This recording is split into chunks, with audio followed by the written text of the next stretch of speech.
నమస్తే, welcome to Leo. మనతో ఉన్నారు సీనియర్ జర్నలిస్ట్ కనకదుర్గ వడ్లమణి గారు. మేడం నమస్తే. నమస్తే అండి.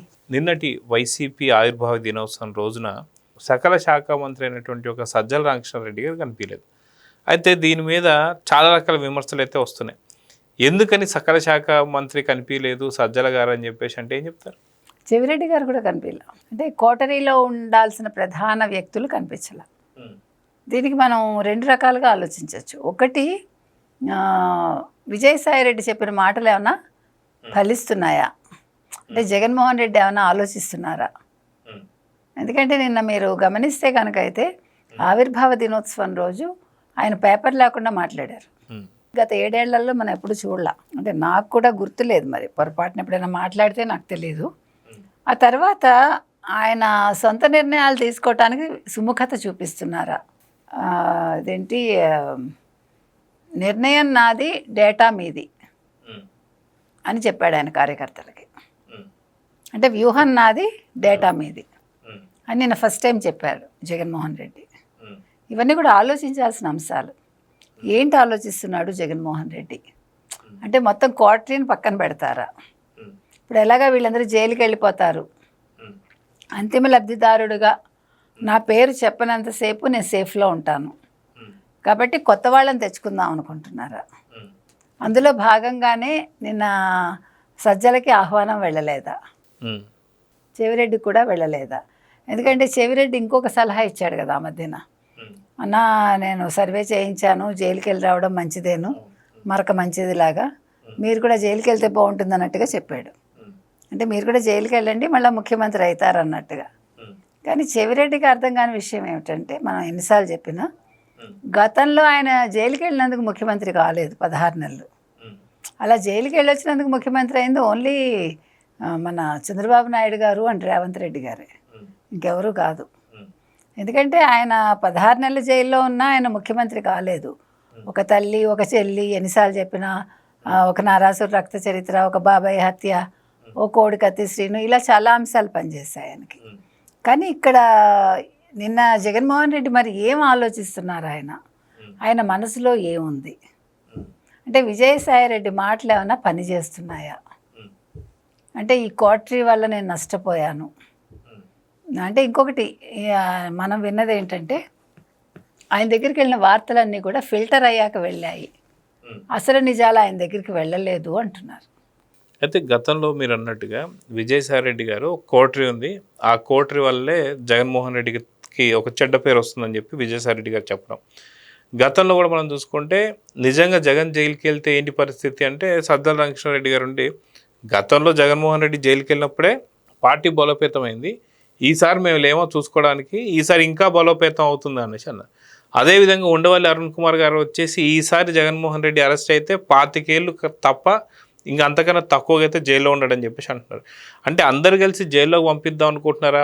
అంటే కంప్లీట్ ఇదంతా చూస్తుంటే ఒక ముప్పేట దాడి ఏమైనా జరగబోతుందా జగన్మోహన్ రెడ్డి మీద? సొంత మనుషులు అయ్యబోతున్నారా?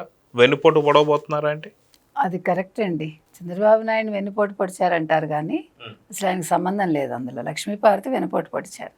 కానీ ఇక్కడ తిన్నింటి వాసాలు లెక్క పెట్టే సజ్జల కావచ్చు, చెవిరెడ్డి కావచ్చు, సుబ్బారెడ్డి కావచ్చు, వీళ్ళందరూ కలిసి వాళ్ళ జగన్మోహన్ రెడ్డిని వెన్నుపోటు పొడుస్తారా? అందులో భాగంగానే ముప్పేట దాడి అంటారు చూడండి, అట్లా చేస్తున్నారా? అంటే ఆయన కన్ఫ్యూజ్ చేయడం ఎవడికి వాడు. ఇప్పుడు బేసిక్గా మంచివాడేమో జగన్మోహన్ రెడ్డి, మనకు తెలియదు. ఈ చుట్టూ ఉండేవాళ్ళు పాడు చేశారేమో, అలా కూడా అనుకుందాం, తప్పే ఉంది.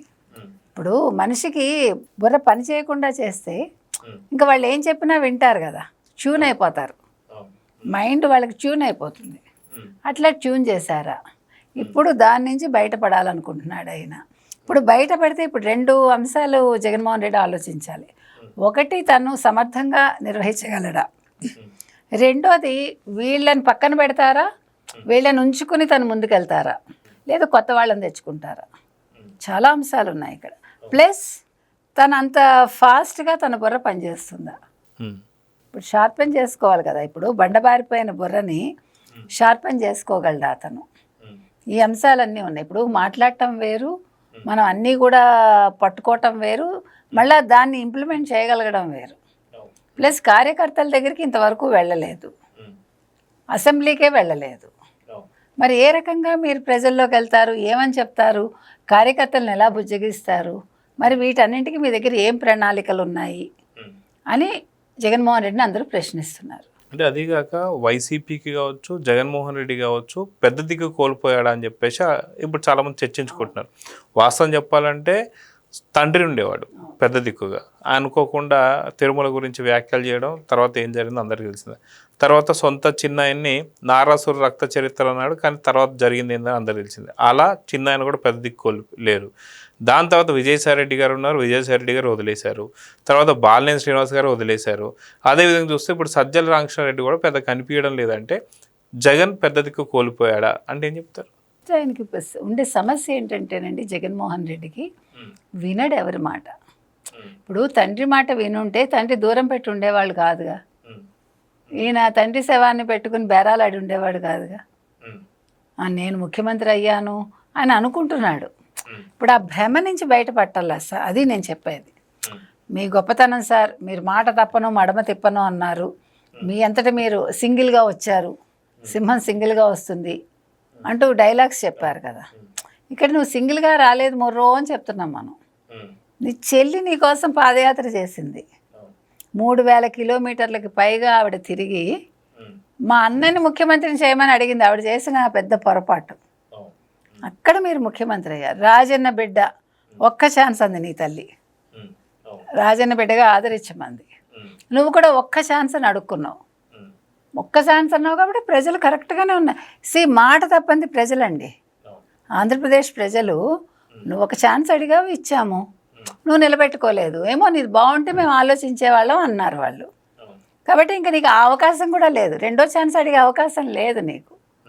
కాబట్టి ఇప్పుడు నువ్వు చేయాల్సిన పని ఏంటంటే, నువ్వు ముఖ్యమంత్రి అవుతాను అనేది పక్కన పెట్టి, సరే పార్టీని నిలబెట్టుకుందాం అనుకోండి, మిగతావన్నీ సెకండరీ. అసలు నేను ప్రజలకు ఏం చేయాలి, నా కార్యకర్తలకు ఏం చేయాలి, ఈ క్వార్టరీని ఎలా పక్కకు పెట్టాలి, వీటి మీద దృష్టి పెట్టమని మనం చెప్తున్నాం. పెట్టాడు కదా, ఏం పెట్టాడు? ఆ రప్పరప్పే ఇంత కొంప ముంచుతోంది. ఇప్పుడు ఆ రప్పరప్ప వల్లే ఇది నిన్న పశ్చిమ గోదావరి జిల్లా ఉండిలో రామాలయం కట్టడానికి వీల్లేదంటారు ఒకళ్ళు, ఇంకొక పాస్టర్ రప్పరప్ప అని ఏంటి పవన్ కళ్యాణ్ తల నరికేస్తాను నువ్వు సనాతన ధర్మం అన్నావంటే, సనాతన ధర్మం అంటే తల్లిని చెల్లిని ఇది చేసినట్టు ఏంటో మరి అసలు మనకు అర్థం కావట్లేదు. అందుకని ఈ రప్పరప్ప అలా పనిచేస్తోంది. కాబట్టి జగన్మోహన్ రెడ్డి రప్పరప్పలు ఇవన్నీ మనకెందుకు? అందుకని నేను ఒక్కటే చెప్తున్నానండి, ఫస్ట్ కోటరీలు పక్కన పెట్టు, నీ బుర్రని నువ్వు వాష్ చేసుకుని ముందు అసలు మనిషిగా నేను ప్రజల్లోకి ఎలా వెళ్ళాలి అన్నదాని మీద దృష్టి పెట్టమనండి, అంతే, ఇంకేం అవసరం లేదు. సో చూద్దామని ఖచ్చితంగా జగన్మోహన్ రెడ్డి ఇప్పుడు ఏదైతే తనకున్నటువంటి ఒక పెద్ద దిక్కు కావచ్చు, లేదంటే పార్టీకి సంబంధించినటువంటి ఒక పగ్గాలు ఇంకొకరి చేతులు పోతున్నాయి అనేటువంటి విషయం కావచ్చు, అన్ని విషయాల్లో కూడా ముప్పేట దాడి అయితే జరుగుతుందని చెప్పి చాలా స్పష్టంగా కనిపిస్తుంది.